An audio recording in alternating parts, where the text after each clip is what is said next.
The old god demanded There's 6 something here. Sundays. You didn't bring Need to up a use the single eye. skirt. What are you doing here? What? The sun flying from the moon? We're making offerings to the old god, clearly. You too can seek his aid. That's if you got fitting offerings. He scorned ours, then cursed the old village. The All-God, you call him. First I've heard. Is some new deity? Nay, 'tis ancient, revered by our forefathers. They say it were like this. Roslav of Oriton came here to gather brushwood. Suddenly, for no reason, a bush burst into flame. Then, Roslav heard a voice from the ground, demanding offerings and obedience. We've been coming here since then, bearing gifts, in exchange for which the All God watches over us, keeps us from evil. Mm-hmm. Plain to see that. So, what's wrong with your offerings? You needn't mock us, you can see right well we brought scraps. Before the war, I wouldn't give this such to me hounds. But what can we do? Such are the times. And they're like to get worse.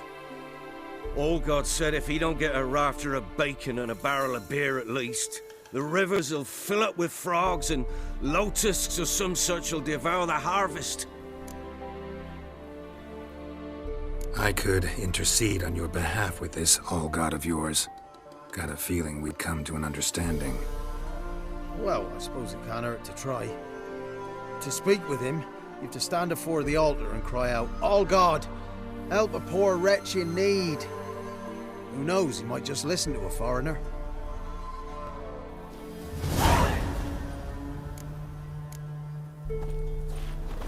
Oh, All-God, help a poor wretch in need. Pretty please. How dare you disturb my divine rest, mortal?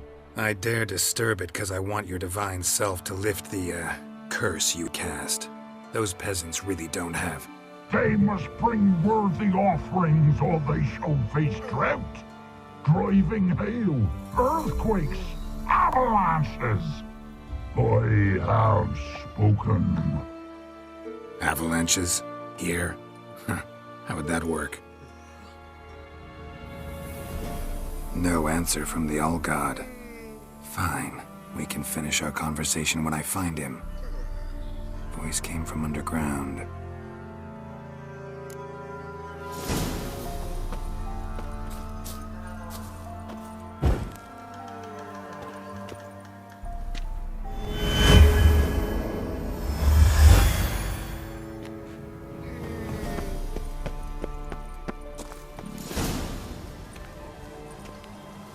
What?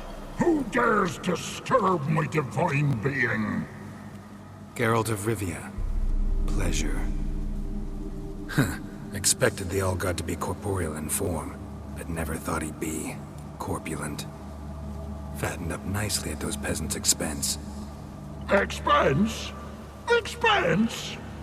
Not a word about the help I give in return. Blessings, absolutions, enlightened advice. Believe me, these folks need all of it. I'd watch over them still if they fulfilled their end.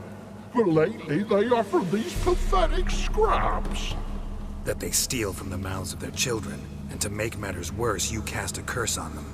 And I'll not lift it till they bring me worthy offerings. I'm to settle for curds and whey? Not a chance.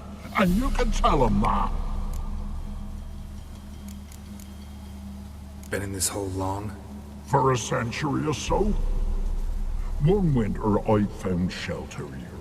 Built a fire so large the flames leapt through the crack, lit the bushes above. I coughed from the smoke, and suddenly heard a peasant. A voice out of nowhere, he called. A miracle. Thus, I became a god. Parasite, more like. Maybe so. But what of Freya and Melitele then, Demanding prayers and offerings, giving naught in return? I talk at least. Listen here, lard-ass. You're gonna be satisfied with what you get, or I'll feed you to the ravens. Plowing reformers. No, fine, fine. I'll sup more modestly. But just till the end of the war, not one day longer.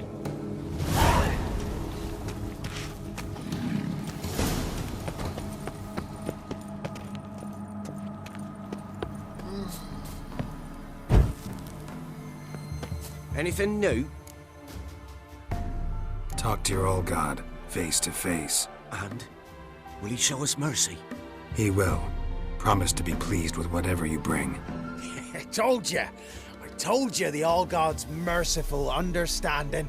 Thanks, Witcher. Oh, one last thing.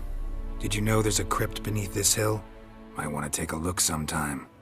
Architecture's fascinating.